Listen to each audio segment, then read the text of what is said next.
Bonsoir à tous. Suite de nos débats organisés durant l'entre-deux-tours des élections départementales. Après l'Escar, Pau-1, Orthès et Oloron-2, nous nous intéressons désormais à Oloron-1, ce vaste canton qui comprend une partie de la ville d'Oloron, mais aussi les vallées de Josbag, Barétous et Aspe. Je dois commencer par vous dire que nous avons enregistré le débat ce matin, mais que malheureusement, un problème technique nous a privés des premières minutes. Nous nous excusons donc auprès de nos internautes, mais aussi de nos invités. Vous n'aurez donc pas les échanges sur le contournement d'Oloron. Nous pouvons toutefois vous dire que les deux binômes finalistes sont d'accord sur la nécessité de mener à bien ce projet. Pour le reste, vous avez quand même droit à une demi-heure d'échange. J'ai animé ce débat avec Gildas Bouenec, responsable de la rédaction de notre journal à Oloron. Et face à nous, les deux représentantes des deux binômes finalistes, et pour la première fois, ce sont deux femmes. Marie-Lise Bistuet, conseillère départementale sortante, adjointe à Oloron et qui fait équipe avec le maire de Bedous, Henri Bellegarde. Le duo est arrivé en tête au soir du premier tour en obtenant 2488 voix, soit plus de 34% des suffrages exprimés. Pour représenter l'autre binôme, Lydie Altapé, maire de Lannes-en-Barétous, en binôme avec Jean-Luc Marle, élu d'opposition à Oloron. Au premier tour, ils ont obtenu 1807 voix, soit plus de 25% des suffrages. Lors de cette élection, qui s'est traduite par une très bonne participation de 45% sur ce canton, les autres candidats ont respectivement obtenu 19,66% pour le binôme d'hiver-droite Lacrom-Navaillès, 11,61% pour le duo communiste Munoz-Giraudon-Mesguer et enfin 8,72% pour le tandem Cottrell-Courrèges qui représentait pour le RN. Voici donc le débat entre Marie-Lise Bistuet et Lydie Altapé.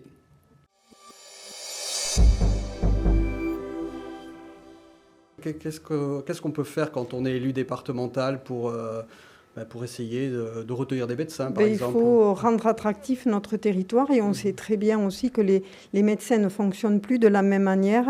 Ils aiment travailler en groupe par exemple, Henri Bellegarde, sur sa commune à Bedous, a implanté une maison de santé qui fonctionne très bien, où il fait des visites avancées. Il y a même des Oloronais qui n'arrivent pas à avoir des rendez-vous sur Oloron et qui vont sur les visites avancées de Bedous. Donc je pense que c'est un précurseur en la matière et c'est comme ça que nous allons maintenir cette attractivité. Il faut que les médecins, on sait très bien, ils aiment travailler en groupe. Les derniers médecins qui quittent ou qui vont quitter dans les années à venir, que ce soit sur la vallée de Josbé et sur la vallée de Barétous aussi, sont des médecins qui travaillent à H24 et ça, on sait très bien que c'est terminé. Qu'est-ce que le département peut faire justement pour inciter les jeunes médecins à s'installer sur ce territoire-là? Alors, il y a une opération qui est lancée, Présence médicale 64, qui attire, alors pour l'instant, on est sur une expérimentation dans le nord du Béarn, mais qui essaie de faire, dans le nord du département, pardon, mais qui essaie de faire tâche d'huile et qui a été présentée à la communauté des communes dernièrement. Et évidemment que nous devons nous inscrire dans ce dispositif. Lydie Altapé, on a parlé beaucoup au dernier conseil communautaire de ce seul médecin de Géouse d'Oloron, le dernier de la vallée, le dernier des Mohicans. Le département pourrait faire quelque chose pour aider la vallée de Josbé à retrouver un médecin? Bien entendu, ce dont parlait tout à l'heure, à l'instant Marie-Lise, c'est donc le dispositif de présence médicale qui permet un accompagnement à la fois sur l'installation, sur la mutualisation des moyens. Sur la vallée de Josbé, on le regarde de façon très particulière, compte tenu du fait qu'il soit le dernier, et puis qu'en plus, il a vraiment une vocation, lui, à s'occuper vraiment des personnes en difficulté ou en insertion. Donc du coup, c'est une installation qui est envisagée de très près, peut-être avec des mutualisations aussi. Et ensuite, il y a aussi sur la vallée de Barétous, on n'en parle pas beaucoup, hormis Oloron, mais sur Barétous, on a 3 médecins qui sont du même âge et qui partiront en même temps. Donc il y a beaucoup d'anticipation à avoir sur ce dossier-là et sur lequel, bien entendu, nous veillerons. Très bien, donc merci pour ce chapitre sur la santé. Donc on va parler désormais du numérique, de la fibre notamment. Dont on sait que le département est engagé dans un immense chantier de déploiement de la fibre optique qu'il doit achever à l'horizon 2023, je crois. Marie-Lise Bistuet, comment comptez-vous faire pour essayer de porter ce message de l'équipement numérique sur votre canton, d'accompagner le déploiement de la fibre et d'inciter donc les gens, les entreprises à se raccorder à ce service, quoi? Alors la fibre numérique, évidemment, il faut que le numérique soit partout sur notre territoire. Je ne sais pas si on va devoir beaucoup le vendre. En tout cas, il est très attendu. D'accord. C'est ce qu'on vous dit, en tout cas. Les gens, il les est gens très ont faim entendu. de fibres. Pour l'instant, on est un peu dans une sorte de nébuleuse. Je sais que c'est quelque chose d'assez technique, mais le département, quand il s'est engagé à la mettre partout et très vite, nous, on disait attention, très vite, c'est peut-être pas toujours très bien. Et on voit ce qui se passe aujourd'hui, on prend du retard. Les élus ne sont pas toujours très bien informés. Nous ont fait preuve d'ailleurs de leur mécontentement. C'est un projet qui est indispensable, mais qui ne doit pas se faire au mépris du Code du travail. En tout cas, depuis 2019, des élus de gauche avaient alerté sur des rumeurs de travail dissimulé, de travailleurs dissimulés. Ça a été balayé d'un revers de main. Aujourd'hui, on voit qu'il y a eu... référence à l'histoire de la sous-traitance. Voilà, c'est ça. Je vois qu'il y a une enquête. Et le fait d'avoir cumuler des retards où les entreprises prennent beaucoup de pénalités. On a pris les travailleurs portugais, puisque vous en parlez, qui sont venus travailler très vite et pas toujours. Maintenant, on voit très bien que très vite, c'est pas toujours très bien. Et je pense qu'on ne sera pas dans l'agenda, dans le calendrier, en tout cas, annoncé par le département, alors que c'est très attendu, et notamment par les entreprises, et notamment par les vallées, dans les vallées. Je vous confirme, et pas que sur le secteur de l'Oron. Madame Altapé, vous avez la fibre là dans Bar-et-Tous, elle est déjà chez vous? Elle est arrivée. Elle est arrivée. On fait partie des secteurs qui avaient été identifiés. En fait, c'était ceux qui avaient été identifiés en premier pour être fibrés, notamment sur les vallées. C'est ceux qui étaient le moins bien desservis à l'origine, déjà en téléphonie, notamment mobile. Donc oui, nous, c'est en cours. De toute façon, on a pour avoir l'ensemble des prises.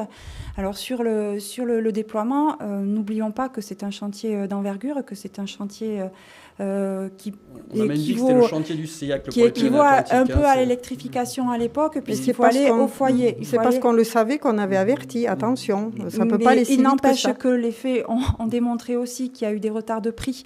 Il y a eu la Covid, il y a eu plein de choses qui ça n'explique pas tout, mais en tous les cas, les entreprises ont été moins disponibles. Il y a eu tout un enchaînement de faits qui ont fait que ça a été ralenti. Ça, de fait, on peut pas dire le contraire. Comme sur tout chantier, quand on construit une maison, il y a des retards, donc on va pas non plus se justifier, mais en tous les cas, ça fait partie des aléas. Sur la volonté du département, bien entendu, c'est d'aller sur chaque logement et de donner la fibre à chacun d'entre eux. Pour ce qui est notamment que ce soit en ville encore plus, et dans nos campagnes, j'ai envie de dire encore plus, parce qu'aujourd'hui, c'est en effet, la population, il n'y aura pas beaucoup besoin de les convaincre pour prendre la fibre. Quand on voit pour nos petites entreprises, justement par rapport à ce qu'on disait tout à l'heure aussi, l'arrivée de nouveaux habitants sur notre secteur, ça fait partie de l'attractivité des médecins, des jeunes couples qui veulent s'installer et qui veulent la fibre. Donc là-dessus, on n'aura aucun souci. En tous les cas, elle est en cours. On trouve des solutions sur toutes les problématiques. Vous parliez des problèmes avec les sous-traitants. Ça a été identifié. On peut pas se leurrer. Tout le monde le voyait de toute façon qu'il y avait un problème. Donc maintenant, on est sur... on est dans Voilà. Maintenant, il faut faire le service après-vente. Exactement. Voilà. Aussi, il faut savoir qu'on regarde de très près aussi les opérateurs pour qu'eux-mêmes jouent le jeu dans la réactivité pour pouvoir proposer les abonnements. Alors, il y a les deux effets. Il y en a certains qui proposent l'abonnement alors que ce n'est pas encore fibré et inversement, certains qu'il faudra peut-être réactiver pour qu'ils viennent proposer à leurs abonnés.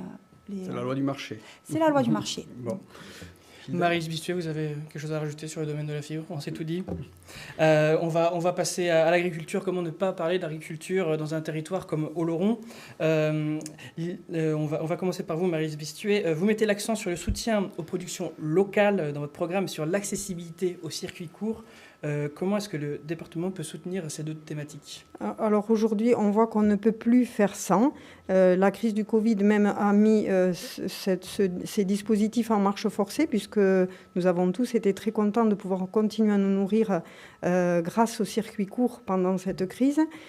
Aujourd'hui, ce qui nous importe, l'agriculture est une source d'économie première dans notre Haut-Béarn.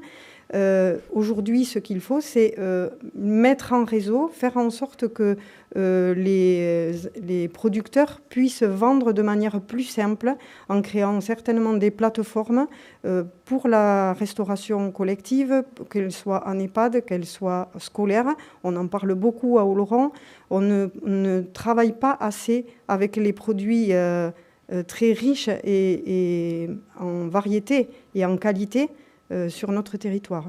En tout cas, le département, il faut aussi accompagner à la transmission pour que les fermes ne se perdent pas. Mais on voit aussi que des gens, avec justement la crise encore, reviennent des villes vers les campagnes et on voit des gens s'installer, maraîchers, fromagers pour changer carrément de vie. Donc je pense que c'est quelque chose qui va être sur une nouvelle dynamique maintenant. Ces gens que vous évoquez, c'est de les accompagner pour que leur installation se fasse du mieux possible et qu'ils n'arrêtent pas au bout de 2 ans. C'est ça. Il faut qu'il y ait un accompagnement. D'accord. Un accompagnement à cette évolution. Et vous, Lydie Altapé, comment est-ce que vous voyez l'agriculture de demain? Comment l'accompagner?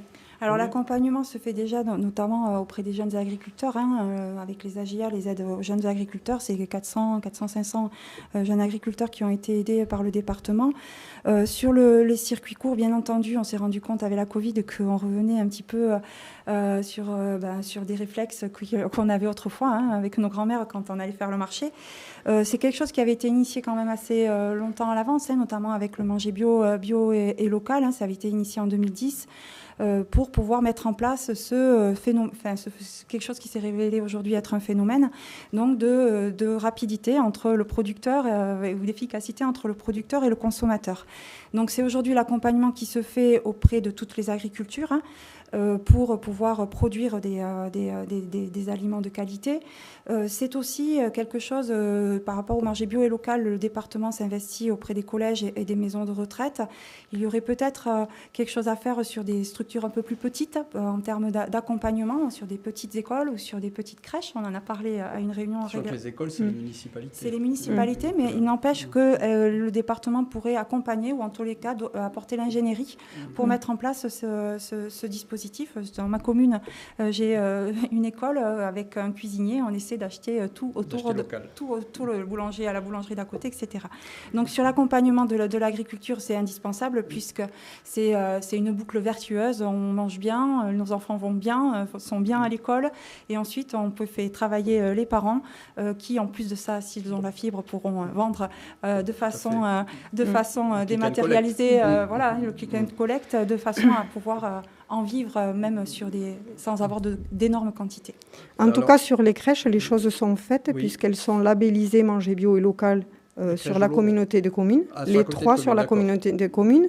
Aramid est en train d'y travailler pour s'y mettre et elles sont labellisées avec des petites récompenses qui sont symbolisées par des carottes et c'est un peu comme les villes fleuries avec les fleurs. Sur Oloron, elles ont déjà une carotte et elles sont en train de travailler encore mieux pour avoir 2 carottes, mais les petites quantités qui sont demandées dans les crèches sont évidemment beaucoup plus simples à approvisionner, donc elles n'ont pas de mal, elles échappent au marché public, c'est beaucoup plus simple pour elles. Et une initiative aussi, qui a été faite, c'est la mise en place de la plateforme. On en parlait tout à l'heure, Mon Commerce 64, qui permet en fait à tout un chacun qui veut vendre quelque chose sur son territoire. C'est par territoire, donc c'est pour mettre en valeur les productions locales, de pouvoir le faire de façon à ce qu'il y ait un circuit court qui s'opère. Je vois que Madame Bistuet a un peu de retard. Donc une autre question. Donc c'est ma deuxième question de bobo de centre-ville. Je voulais vous interroger, même si ça rejoint pas tout à fait pas du tout même les compétences du conseil départemental, puisqu'on a parlé d'agriculture. Moi, je pense aussi à pastoralisme. Je voulais vous interroger sur la cohabitation entre les bergers et l'ours. On a beaucoup parlé de l'ours ces dernières années. Quel regard vous portez sur ce dossier, quoi ? L'ours ne peut pas être dans les Pyrénées si on ne met pas tous les moyens nécessaires pour accompagner les bergers. Parce qu'il nous faut des montagnes vivantes et sans les bergers, la montagne ne pourra pas être vivante. Donc les aides et les accompagnements doivent être massifs pour protéger les bergers qui font que la montagne est vivante. D'accord, mais est-ce que vous seriez, par exemple, prête à défendre de nouvelles réintroductions Je crois qu'il n'est pas du tout question de réintroduire à nouveau des ours. D'accord. C'est des décisions nationales qui ont été prises récemment. Vous, Madame Altapé, même question, vous êtes encore élue vraiment, autant Madame Bistuet élue du Piémont, vous êtes élue de montagne. Rapidement, votre regard sur ce dossier ? Alors, depuis le départ, Je me suis prononcée contre la réintroduction de l'ours. Je ne suis pas contre les ours, je suis contre la réintroduction.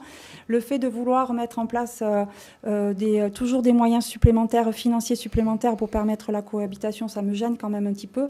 Il aurait été plus simple qu'il n'y ait pas de réintroduction, compte tenu uniquement du fait que notre montagne est déjà vivante, qu'elle est déjà en plein essor, qu'elle est aussi belle grâce justement au fait qu'elle soit travaillée et utilisée de façon totalement raisonnée. Donc bien entendu, s'il y avait... On a bien compris. Voilà. Oui, mais malgré toutes les luttes, ils sont là. Donc maintenant, il faut vraiment accompagner tous les bergers pour les protéger, eux et leurs troupeaux. C'est bien dommage qu'on ait à mettre cet argent-là dans la protection, puisqu'on se rend compte souvent, dans la plupart des cas, que malgré toutes les protections qu'on peut en mettre, l'ours intervient comme il veut. On va couper le débat sur l'ours, qui était une petite parenthèse nationale dans un débat départemental. Mais c'était intéressant quand on vous a toutes les deux d'avoir un peu votre regard. Gilda, je crois que c'est 56, près de 60% du budget du conseil départemental, c'est quand même les affaires sociales. Donc, tout à fait. On va aborder un peu ce sujet aussi. On en a beaucoup parlé un peu en filigrane dans chacun des thèmes. C'est vrai qu'on arrive à une période d'après-Covid où ce sera une thématique importante, où il y aura sans doute des choses à inventer. Est-ce que vous avez des idées dans ce domaine, Marie-Lise Bistu? Est-ce que le département doit faire plus?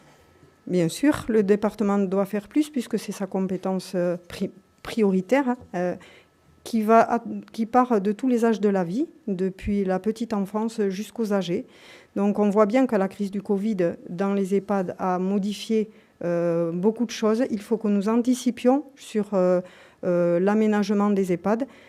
Pour avoir rencontré certaines structures l'année dernière, des personnes âgées nous disaient on nous a mis du numérique pour voir nos familles et tout ça, c'est un peu drôle au début, mais en tout cas on ne survivra pas à un deuxième confinement. C'est notre... Il faudrait que le département, si je vous suis bien, investisse ou aide les EHPAD, qu'ils soient publics, voire privés, voire municipaux ou associatifs, à se moderniser. Il faut tirer les leçons de cette crise et il faut absolument changer l'aménagement des EHPAD, il faut les moderniser. Il faut aussi permettre aux gens de rester le plus possible chez eux et pour ça, il faut donner de l'attractivité au métier des services à domicile. Dans nos vallées, alors à Oloron, on est plus proche de tout, mais dans nos vallées, il faut absolument que les services à domicile soient très présents et pour ça, il faut rendre le métier attractif. Il ne faut pas juste faire des jolies plaquettes, il faut vraiment que le département accompagne les associations de services à domicile pour rendre ce métier attractif et faire en sorte que les équipes soient pérennes. Et puis, il y a aussi le logement intermédiaire. Et encore une fois, Henri Bellegarde a été précurseur en la matière puisqu'il a aménagé au-dessus de la pharmacie de Bedouce 7 petits studios pour faire en sorte que les gens qui étaient dans des fermes pas toujours modernes, équipées de salles de bain ou quelquefois avec des escaliers, accueillent des personnes qui viennent vivre au cœur de Bedouce dans un confort et avant de rentrer à l'EHPAD pour les garder le plus autonomes possible. Et puis il y a aussi toute la solidarité envers la jeunesse, mais peut-être qu'on en parlera après. On va laisser peut-être Madame Altapé développer un peu sa vision par rapport au social. Oui, donc aujourd'hui le social, vous disiez qu'il y avait un budget assez conséquent, c'est 1 million d'euros par jour qui est consacré au social par le département.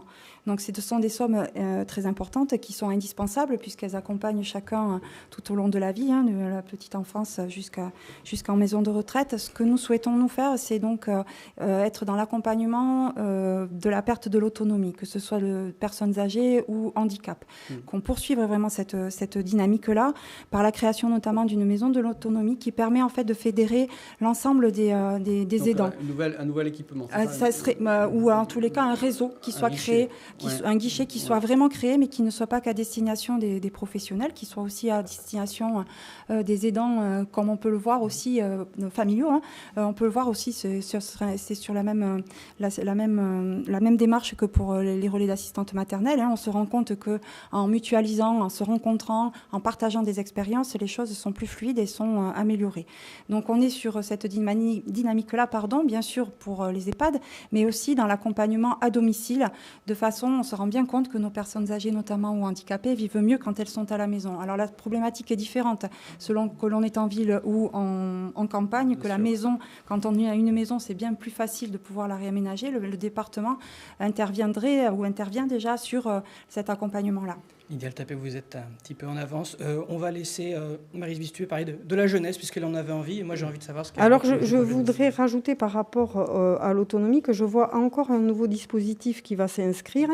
En 2016, il y a eu une réorganisation des services qui a justement voulu beaucoup de transversalité, qui a perdu tout le monde et qui font qu'aujourd'hui, nous avons beaucoup de retard dans les dossiers APA parce que pour que la solidarité soit de mise sur un territoire, il faut bien qu'il y ait ceux qui mettent en musique nos politiques qui puissent être formés et qui puissent...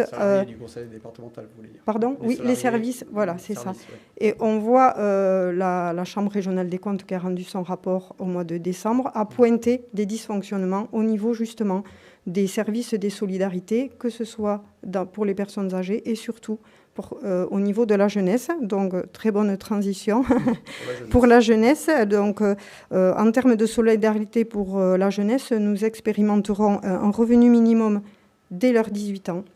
Puisqu'aujourd'hui, ça c'est dans le projet de la gauche. Un projet de la gauche. Aujourd'hui, les 18-25 ans sont dans le vide des politiques sociales le plus total. Pourtant, entre 18 et 25 ans, on n'a droit à rien.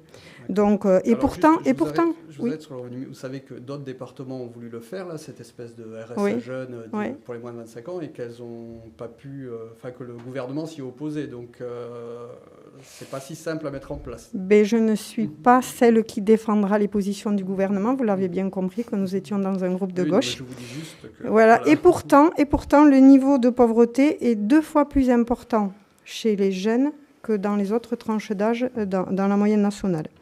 Le département doit se recentrer sur les politiques sociales. Nous avons demandé une revalorisation des bourses exceptionnelles pendant la crise sanitaire. Ça a été refusé. La région a lancé un plan d'urgence alimentaire pendant la crise sanitaire. Je vois que c'est aujourd'hui dans les programmes. Et pourtant, le département 64 n'y a pas souscrit.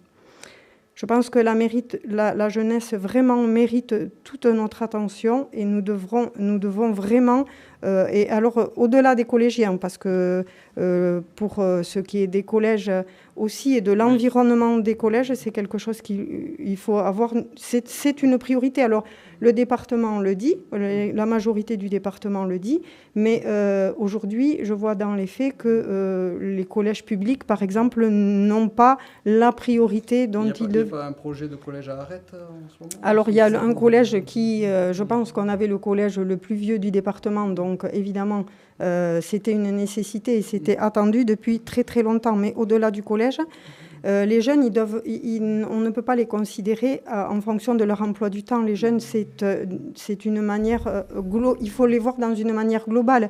La prévention spécialisée, dont le budget a été divisé par 2 pendant ce mandat, nous devons vraiment... on a ferraillé sur ça tout le mandat et la Chambre régionale des comptes le pointe aussi. Maryse Vistuet, il va vous falloir vous laisser un tout petit peu de temps pour la conclusion, puisqu'on en arrive malheureusement à la fin de ce débat. Lydia Altapé, sur la question de la jeunesse, vous avez 2 minutes. Merci. Nous, sur la jeunesse, bien entendu, nous souhaitons, au-delà des collégiens, donc c'est pour les moins de 26 ans notamment, donc c'est de mettre en place sur le secteur d'Oloron l'école de la deuxième chance, comme ça a été fait sur Bayonne et sur Mourinx. Nous sommes plus dans sur une démarche, sur une démarche de solidarité plus que d'assistanat, parce qu'on parle de nouvelles bourses, mais sur quel budget ? N'est-ce pas plutôt, selon nous, utile d'essayer de trouver justement une alternative par le travail et de façon à ce qu'on puisse insérer nos jeunes par le travail sur notre territoire, hein. On parlait tout à l'heure des métiers liés à la perte de l'autonomie, la revalorisation de ces métiers-là, de la formation vis-à-vis de ces jeunes qui peuvent être en rupture. Donc pour nous, c'est plutôt cette dynamique-là qui fait qu'on est plus sur du gagnant-gagnant qu'autre chose, en instaurant et en instillant les notions de responsabilité pour ces jeunes-là notamment. Donc sur l'insertion, on a beaucoup de travail, ça c'est certain. Le Covid n'a pas aidé, hein. On parle des collégiens, mais si on parle des étudiants de tous les... Oui, mais il va durer peut-être, il ne va pas durer 6 ans. Peut-être, mais en tous les cas, il y a eu ça. Aujourd'hui, les jeunes, notamment les étudiants, ont été laissés pour compte des dispositifs nationaux, quels qu'ils soient régionaux. Donc, nous souhaitons aussi voir un petit peu ce que l'on peut faire sur ce côté-là. En tout cas, les mains tendues pour la jeunesse pendant la période Covid, qui a duré 1 an de trop, mais qui n'a pas duré 6 ans, n'ont pas été prises. D'accord. Alors, on va maintenant, vous êtes quasiment à égalité, hein, à une trentaine de secondes près. On va maintenant vous laisser conclure. Hein. Donc, vous avez, disons, à peu près 1 minute et peut-être quelques secondes de plus pour Madame Altapé pour conclure et donc dire à vos électeurs, essayer de convaincre vos électeurs de voter pour vous ce dimanche. Bien, d'abord, merci. D'abord, je voudrais remercier les électrices et électeurs de nous avoir placés en première place dimanche dernier. Pour autant, comme je le disais tout à l'heure, rien n'est acquis. Le match se terminera au plan de shot dimanche soir. Nous appelons à voter et à faire voter pour le binôme Bistuet-Bellegarde et ses remplaçants. Je n'ai pas nommé Sophie Claverie-Rospide et Jean-Claude Coste, qui sont très dynamiques à nos côtés, et ils n'ont pas été choisis par hasard. Ils ont été choisis parce qu'ils sont élus sur leur territoire et qu'ils représentent chaque ancien canton, ce qui pour nous est très important, et nous l'avons vérifié tout au long de nos rencontres avec les maires. Cette proximité et le fait de pouvoir faire référence à quelqu'un qu'ils connaissent déjà est quelque chose de très important.